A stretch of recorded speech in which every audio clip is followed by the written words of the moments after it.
dekat dengan petinggi partai, bahkan sangat dekat dengan presiden terpilih. Maka saya bilang ini adalah berkah untuk kita masyarakat Batam. Elit-elit politik kah? Kaum-kaum kapitalis kah? Atau bahkan oligarki? Saya merasa tidak ada dinamika sedikit pun. Tidak ada dinamika? Tidak ada. Dalam hal? Setelah 2 bulan terakhir ini, kami mahasiswa khususnya di BEM Unrika sendiri, punya wacana besar ke depannya itu untuk membedah visi misi. Setelah berjalannya 2 bulan terakhir ini, kami itu berhitung, melakukan hipotesa dengan cara metodologi dan segala macam. Awalnya tuh kami memiliki intuisi bahwasannya Batam akan memiliki 3 poros sampai 4 poros. Oke. Awalnya Ya. Tetapi dengan hadirnya pemain baru, dalam hal ini Li Claudia Chandra yang diusung oleh partai penguasa atau partai pemenang, Gerindra, semua berubah. Yang awalnya 3-4 poros, semuanya ciut, berubah menjadi 1 poros. Dan lebih parahnya lagi, hari ini kita lihat bahwa yang dilawan nanti adalah kota kosong. Ya. Ya kan? Kalau kita lihat, kalau di kami sendiri, di FISIP khususnya di Unrika, kita bicara soal akademis, kenapa partai politik itu masih dibutuhkan? Kurang lebih ada beberapa alasan partai politik perlu dalam konteks pelembagaan. Yang pertama, partai politik sebagai kendaraan atau akomodasi dalam perwakilan politik. Yang kedua, partai politik juga sebagai mekanisme dalam penyelenggaraan pemerintahan. Dan yang terakhir, partai politik juga sebagai sarana utama untuk memelihara akuntabilitas dari demokrasi. Hari ini demokrasi itu membuka ruang sebesar-besarnya kalau kita bicara soal demokrasi. Tetapi partai politik menutup diri dengan memilih untuk masuk dalam koalisi besar yang kalau kita sebut hari ini KIM. Ya. Kurang-kurang begitu Bang ya? KIM plus sekarang. Ada yang di luar KIM ikut bergabung. Ya itu. Ini artinya kan memang betul di dalam ilmu politik itu ada namanya nomadisme.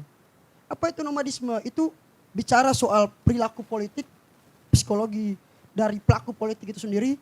Dia itu tidak inkonsistensi Mas. Jadi ketika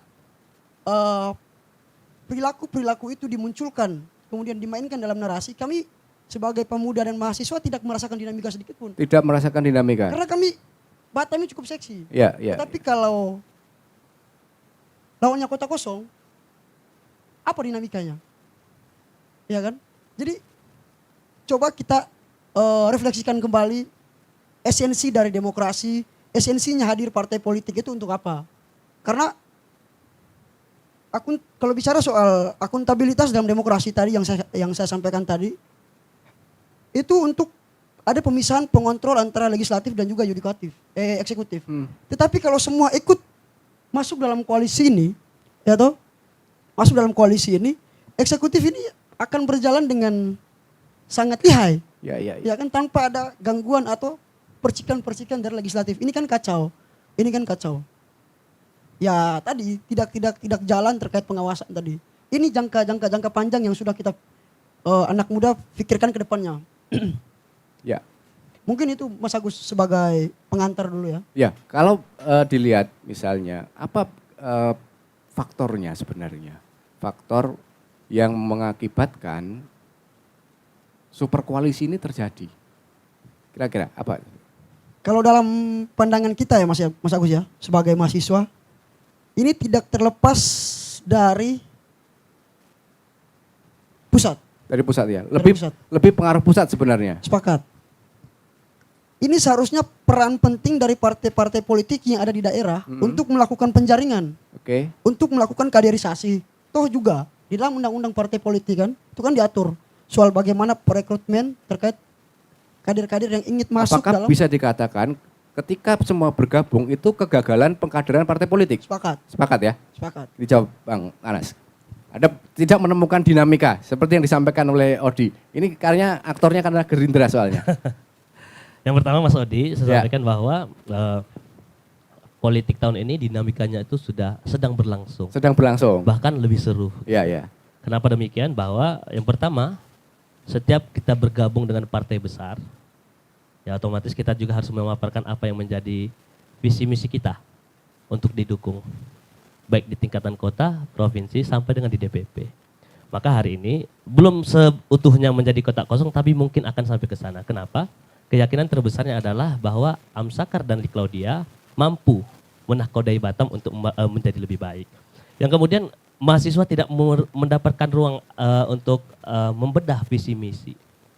Bahwa saya sampaikan bahwa kotak kosong itu, melawan kotak kosong adalah bagian daripada demokrasi. Dan itu sangat konstitusional. Ya, ada di konstitusi. Dengan berdasarkan putusan Mahkamah Konstitusi. Maka saya katakan pasti ada juga ruang yang disediakan oleh KPU untuk menggelar pembedahan visi misi. Kemudian setelah seandainya masyarakat ataupun mahasiswa tidak menghendaki pasangan itu, ada juga ruang memilihnya. Memilih kandidat dengan pemaparan visi misinya atau menolak kandidat dengan memilih kotak kosong. Maka saya bilang tidak ada yang berbeda. Kecuali hari ini tugas setiap kader, setiap peserta, setiap kandidat adalah bagaimana meyakinkan bahwa mereka mampu mendapatkan dukungan dari partai politik. Itu saya ingin menjawabnya. Kemudian izin memperkenalkan bahwa Bu Li Claudia ini bukan orang baru.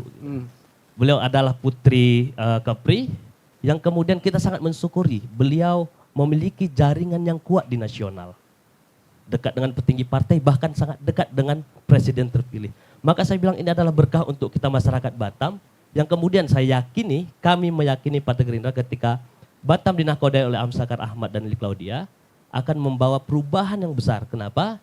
Karena kedekatan koneksi yang baik Bu Li Claudia dengan presiden terpilih akan mendatangkan APBN untuk pembangunan yang lebih maju di Kota Batam. Demikian. Ya, sudah terjawab. Bicara soal keberkahan, berkah untuk siapa? Elit-elit politik kah? Kaum-kaum kapitalis kah? Atau bahkan oligarki? Ini. Kami mahasiswa itu ingin dipertontonkan dengan perdebatan dialektika di ruang-ruang yang semestinya. Yang kembali kepada ruang-ruang akademis tadi. Kami ingin, mohon maaf, pasangan dari Amsakar Ahmad dan juga Li Claudia Chandra itu punya lawan. Kenapa? Kita ingin menonton. Ada perbandingan maksudnya? Ada perbandingan. Jadi tesis, antitesis, dan sintesisnya itu ada. Ini tesisnya ada, antitesisnya nggak ada. Jadi bagaimana kita mau dapat sintesis tadi? Ini kan kacau. Itu kita bicara dari akademisnya, Mas. Ya. Karena bagi kami mahasiswa itu tidak hanya sekedar wacana belaka. Batam ini cukup seksi. Jadi dipertaruhkan dengan seksi juga. Karena melawan kota kosong itu bukan sesuatu yang berkah. Atau bicara soal jaringan dan segala macam, saya pikir itu sekian. Tetapi yang di saat ini yang kita mau adalah kita mahasiswa khususnya di Kota Batam, kita mau pertengkaran itu hidup. Pertengkaran pikiran, pertengkaran di dalam visi misi, ini kan perlu kita bedah segala macam. Karena memimpin Batam ini bukan hanya sekedar wacana, bukan hanya sekedar basa-basi belaka. Walaupun punya jaringan dan segala macam, tapi keberkahannya untuk siapa? Masyarakat kah? Mahasiswa kah? Atau siapa? Ya. Baik. Gimana? Oke, langsung jawab. Bahkan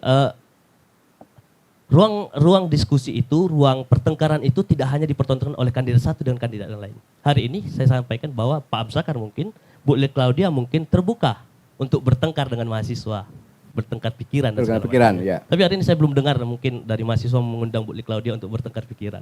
Tapi kami terbuka. Dari Partai Gerindra sangat mengatakan Pak Amsakar dan Bu Li Claudia terbuka untuk berdebat, mengukur visi misi apa yang akan dibangun. Kemudian bagaimana kita mengukur, menuduh bahwa keberkahan, kedekatan, koneksi yang dimiliki oleh Bu Li Claudia mendatangkan keberkahan pada oligarki, kapitalis dan segala macamnya. Sedangkan kita tahu hari ini Pak Rudi dengan segala kemampuannya, saya tidak sampaikan bahwa beliau itu berasal dari partai pemenang tahun lalu ya, tapi dengan kemampuannya saja dia bisa membangun Batam seperti ini. Kita bisa bayangkan bersama bagaimana kalau kedekatan Bu Li Claudia itu dengan presiden terpilih, bahkan berapa banyak APBN yang bisa beliau tarik ke Batam untuk membangun segala fasilitas kebutuhan-kebutuhannya kita yang ada di Batam. Tak hanya dari infrastruktur, mungkin tenaga kerja dan lapangan pekerjaan lainnya. Itu. Ya. Saya, Mas Agus izin saya bilang, saya mungkin mewakili Bu Li Claudia mengatakan kami terbuka untuk diundang berdebat, berkelahi pikiran dengan mahasiswa. Terima kasih. Ya.